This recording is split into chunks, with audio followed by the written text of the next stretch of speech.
Qaynar xəttimizə edilən müraciətlərdən biri ilə davam edirik. Bu dəfə 176 nömrəli avtobusdan istifadə edən sərnişinlər şikayətçidirlər. Və onlar deyirlər ki, bu ictimai nəqliyyat vasitəsi çox köhnədir, ondan rahatlıqla istifadə edə bilmirik. Nə vaxtsa yenilənməsini istəyirlər və daha doğrusu tezliklə yenilənməsini istəyirlər. Bəs görəsən daşıyıcı şirkət bu barədə nə deyir?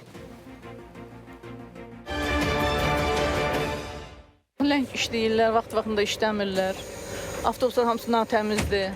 Səsləndirilən bu fikirlər 176 nömrəli marşrut xətti üzrə hərəkət edən avtobusların hazırki durumu ilə bağlıdır. Sərnişinlər avtobusların yenilənməsini istəyirlər. Onların sözlərinə görə xətt üzrə fəaliyyət göstərən bu avtobuslar sərnişin daşıma xidmətlərinin tələblərinə cavab vermir. Göz qabağındadır da, yəni burada deyiləsə heç bir şey yoxdur. Baxın, avtobus özü bilmirəm neçənci ildən qalıb. Təz avtobus istəyirik. Allah, nə olardı bizə də bir təz avtobus gələydi.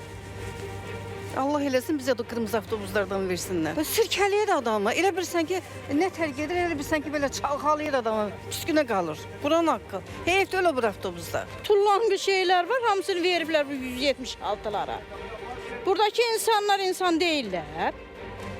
Versinlər kart üsuluyla, qəşəng qanunla işləsinlər. Hər kəs də bunun, məsəl üçün, gediş haqqına heç kim qarışmır. 1 manat olsa verəcəyik. Yetər ki, yaxşı təmin eləsinlər bu müştəriləri. Məsələ ilə bağlı 176 nömrəli marşrut xəttinə cavabdeh daşıyıcı şirkətin mövqeyini öyrəndik. Bildirildi ki, avtobusların yenilənməsi istiqamətində addımlar atılır. Artıq 2 avtobus sifariş verilib. 2 ay sonra həmin avtobusların ölkəyə gətirilməsi ilə bağlı razılıq əldə olunub. Xəttin digər avtobuslarının isə ilin sonunadək ekoloji cəhətdən təmiz CNG texnologiyası ilə işləyən avtobuslarla əvəzlənməsi nəzərdə tutulur. Rövşən Tahir, Yunis Yusublu.